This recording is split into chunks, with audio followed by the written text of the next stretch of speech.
5G, the lightning-fast network technology that the world has been talking about, is starting to make its mark in South Africa, especially in the time of the COVID-19 crisis. But ever since the introduction of 5G, the conspiracy theories have abounded, from its tower signals spreading coronavirus, or it interfering with weather forecasting. This next-generation wireless tech has caused a lot of intrigue.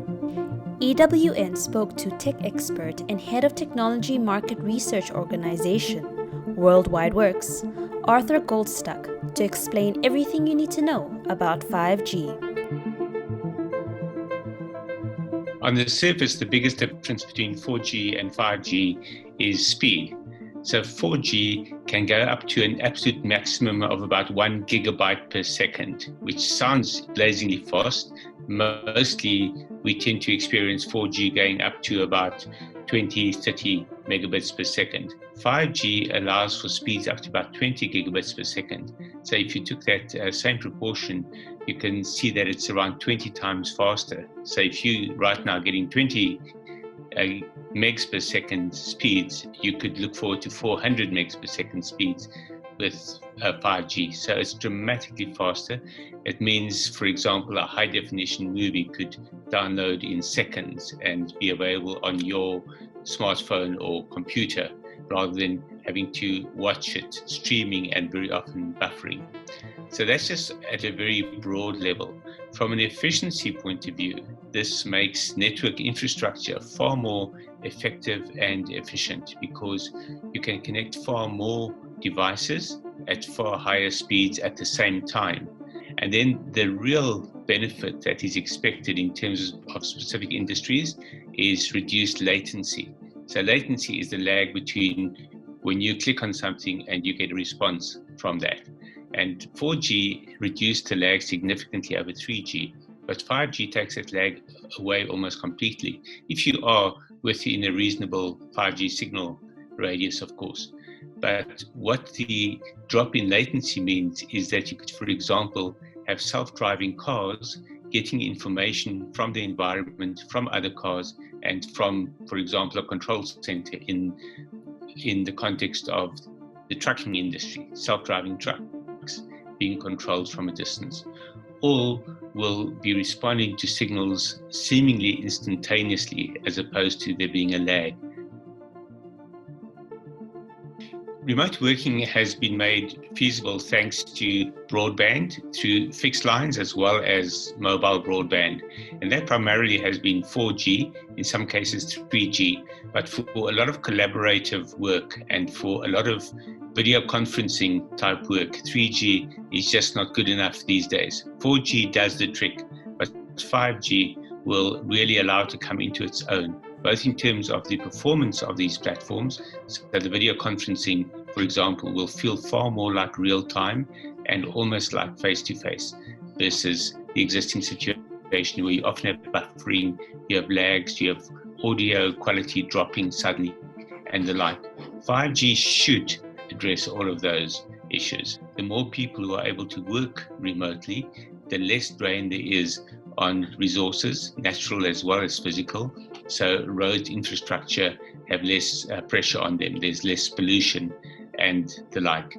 And then specific industries and specific segments will also benefit enormously. So e-commerce, for example, will become more pervasive, and the use of remote payment devices, handheld devices, will become more effective and efficient, because there won't be the lag you often experience today when, for example, you try to transact using one of these devices in a remote area and it can't get a connection, or it takes too long for authorization and the like. So the economy as a whole becomes more efficient as a result. The big disadvantages are that you need more towers, so you can't be as spread out as you are with 4G and 3G. And the reason for that is that the frequency that is used in the radio spectrum requires a closer agglomeration of towers in order to get full coverage. That makes it more expensive to roll out 5G as well. Related to that disadvantage is the fact that there's massive investment in existing infrastructure. So you can't just rip out the 3G and 4G infrastructure and put in 5G. It's going to have to evolve over time. In many cases, existing towers can be used to retrofit 5G equipment on them, but new 5G towers will also have to be put up. So that's going to be a big challenge. The second big issue for 5G rollout at the moment is the lack of devices. Right now, there are very few devices that can get 5G signals, and only 2 manufacturers at the moment have 5G devices in the country. That is LG with their V50 and V60 smartphones, and Huawei with their P40 series. Huawei also has 5G modems or 5G routers available in this country, but only a few models are available at this stage. There's an enormous amount of misinformation around 5G, and we've seen the urban legends and the hoaxes that have linked 5G to the spread of the coronavirus. But it's very easy to disprove, firstly, on a factual level, that there is a link between the two. And the way to show that there's no link is simply to map the rollout of 5G across the world and then the spread of COVID-19 across the world. It's very easy to show those maps selectively and prove that 5G hotspots are also COVID-19 hotspots. But the reality is that the first country outside of East Asia that saw a massive outbreak of COVID-19 was Iran. And Iran is still only talking about 5G. So if talk of 5G can result in the spread of the virus, then certainly. But that just indicates the extent to which that is a provable falsehood.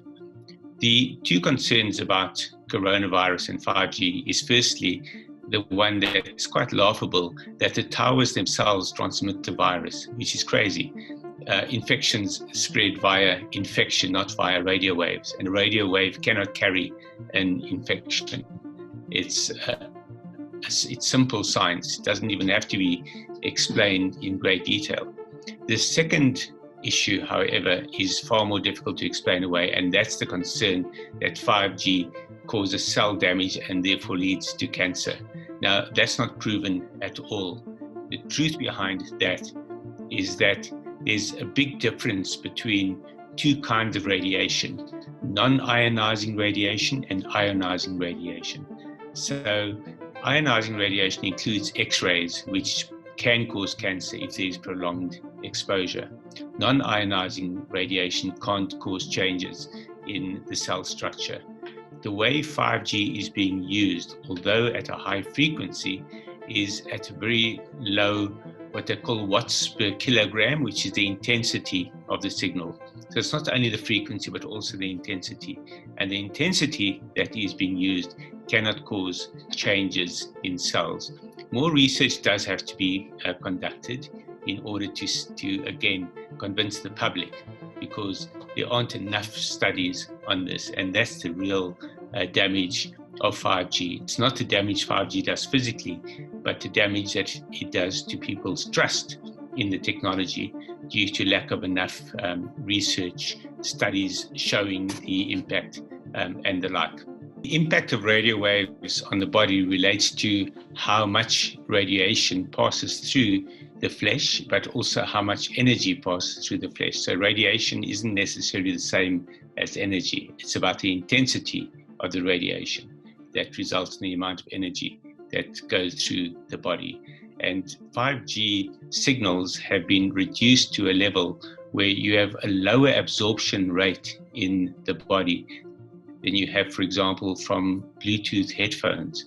So it's arguable that Bluetooth is more dangerous than 5G. That doesn't mean that Bluetooth is dangerous in its own right, but that puts 5G into perspective.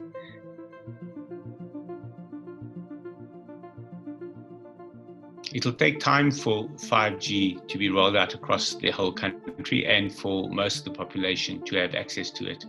For now, Vodacom is the only major mobile operator that has a 5G network. MTN has announced that they will start rolling it out, Rain only has what they call fixed mobile, so you can't pick it up on a cell phone, only via 5G routers.